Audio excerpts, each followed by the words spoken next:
Hello YouTube family, કેમ છો તમે બધા? આઈ હોપ તમે બધા મજામાં જશો. તો આજે તમારા માટે હું સરસ મજાનો એવો ચટપટો નાસ્તો લઈને આવ્યો છું. અને રોજ બધાના ઘરમાં સવારમાં એવો પ્રશ્ન હોય કે આજે મોર્નિંગ નાસ્તામાં શું બનાવવું.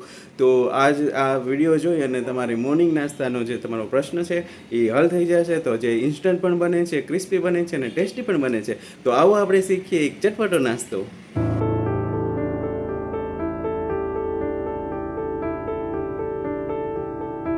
તો ચટપટી નાસ્તો બનાવવા માટે આપણે એક વાટકી જેવા લીલા વટાણા લઈશું, 2 મરચાં અને એક આદુનો ટુકડો અને એક બટેટું. ચટપટી નાસ્તો બનાવવા માટે આપણે પહેલાં લઈશું એક બટેટું, 2 લીલા મરચાં અને એક આદુનો ટુકડો અને એક વાટકી જેવા લીલા વટાણા. તો પહેલાં આપણે બટેટાની છાલ ઉતારી લેશું અને પછી એને છીણવાનું છે. તો બટેટાને આ રીતે આપણે નાની એક છીણી લઈ અને છીણીની મદદથી છીણી લેશું. ત્યારબાદ એક મિક્સર જાર લઈ અને એક વાટકી વટાણા છે એમાં ક્રશ કરવા નાખી દઈશું. સાથે લીલા મરચાં અને આદુનો ટુકડો પણ એડ કરી દઈશું. પછી આ રીતની આપણે પેસ્ટ બનાવી લેવાની છે. કચરી પેસ્ટ બનાવેલી છે. હવે આપણે બટેટાનું છીણ છે એ લઈ લેશું.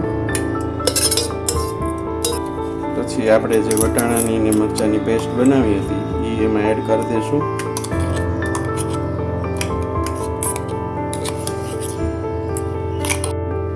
ત્યારબાદ ચણાનો લોટ, એક વાટકી રવો અને એક વાટકી દહીં ઉમેરી દઈશું. 1 ચમચી મીઠું નાખવાનું છું.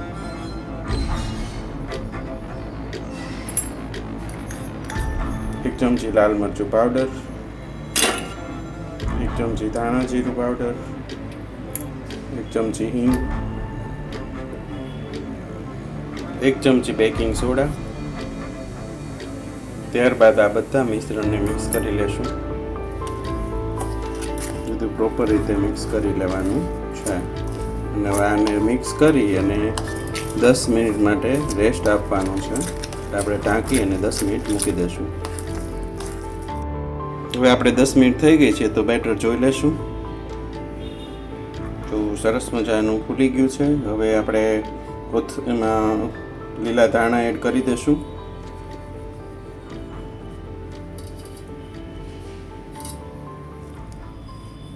ફરીથી મિક્સ કરી દઈશું.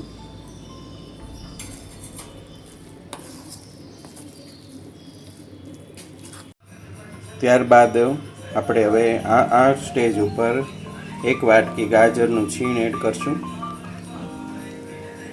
અને પાછું પ્રોપર મિક્સ કરી દઈશું.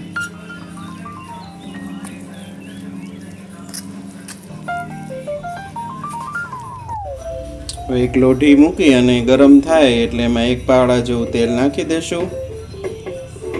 પછી થોડીક આપણે 1 ચપટી રાઈ નાખશું અને સફેદ તલ નાખશું. સફેદ તલ એડ કરી દઈશું.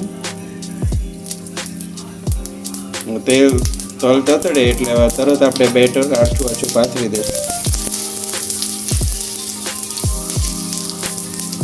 આ રીતે આપણે એને સ્પ્રેડ કરી દેવાનું છે અને આને બરોબર પકાવી લેવાનું છે. એક સાઈડ પાકે એટલે આપણે એને બીજી સાઈડ પલટાવી લેશું.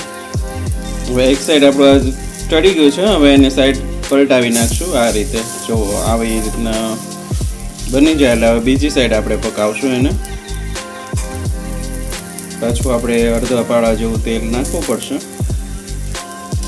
અને હવે બંને સાઈડ ક્રિસ્પી થાય ત્યાં સુધી આપણે એને પકાવવા દેવાનું છે. હવે એવી જ રીતે આપણે આ બીજું ઉતારી લેશું.